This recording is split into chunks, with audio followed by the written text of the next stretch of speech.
good report, right? I am not going to poo-poo it. It was a good report. A little bit of grizzle still in there. All right, before we rip it apart, let's give it its due. Yeah. Right, let's build it up.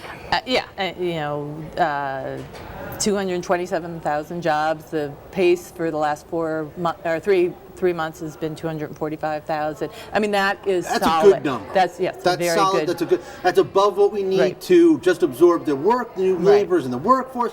It actually can start whittling down the unemployment rate.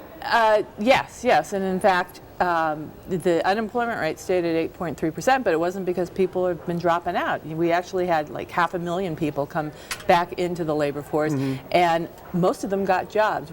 And even with that, the mix of who is unemployed is shifting to more favorable conditions. I mean, obviously being unemployed is never that favorable, but it's people coming back to the labor force, it's new people, and it's people quitting their jobs, which indicates that more people think that they can easily get another job out there, and that's all very good for the outlook. Yeah. Now, all right, so this is the third month in a row above 200,000. I think last month I probably pointed out my 1, 2, 3 times. 3 times is a trend. Do we call this a trend now? Yeah, I think it's sustainable. In part because productivity is slowing down, but while demand is staying pretty good, so businesses have to start hiring new workers. If there's a bit of grizzle in this report, it's that wages have not picked up as much as I would like to see. We're still, even people with jobs are still falling behind inflation. Right, so 1.9% year over year. Right. All right, so let's talk about a couple other things with respect to this report. We always hear in these winter months when the weather's bad, everyone blames a mediocre or a bad jobs report on the weather. The weather's been great. So has that pulled some job growth forward? Yeah.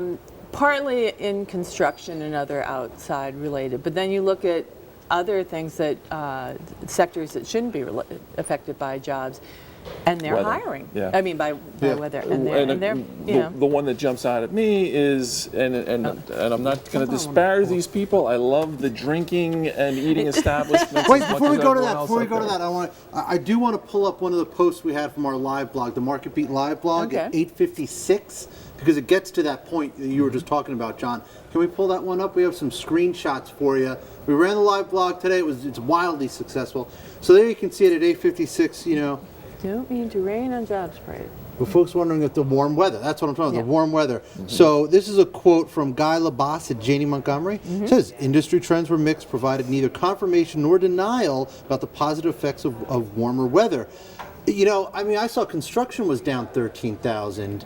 And construction had been up in previous months, right? Yeah. So is that all? Are we already seeing that sort of seasonal adjustment because construction lost jobs in a pretty warm month? It's a seasonal adjustment. That January should have seen even more layoffs, but because of the weather, we didn't. And for March, I'm hesitant about whether we're going to see another 200,000, only because claims have been inching up. And so we have to. Obviously it's early March, right. So we have to wait till the Ides of March to make some decision about that. But again, it's. And what we so well, I was going to say, I think we have to look at what jobs are being added to. Created, and so of course. 40,000 new jobs in bars and restaurants. The job growth in the restaurant, and I love the people that work in the restaurants. Worked in restaurants yourself, Tip right? your bartenders. I've worked in them, throughout my youth.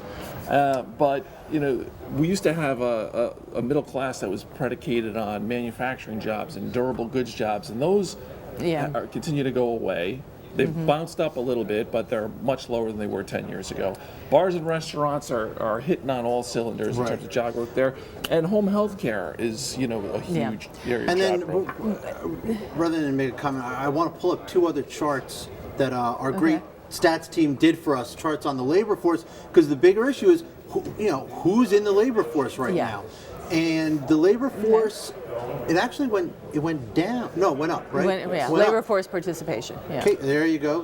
There's the not in the labor. This people, the number John, of people not in the labor force, and so it's leveled off a little bit there. Yeah. But one of the things, 6.3 million people who don't have a job but want a job. Right. Still a big number. And there's a number that are not in the labor force, 87 million. That's, look, you can look at that line and see how high it's risen since the beginning of the recession. Yeah. Those are still headwinds, right, Kathleen?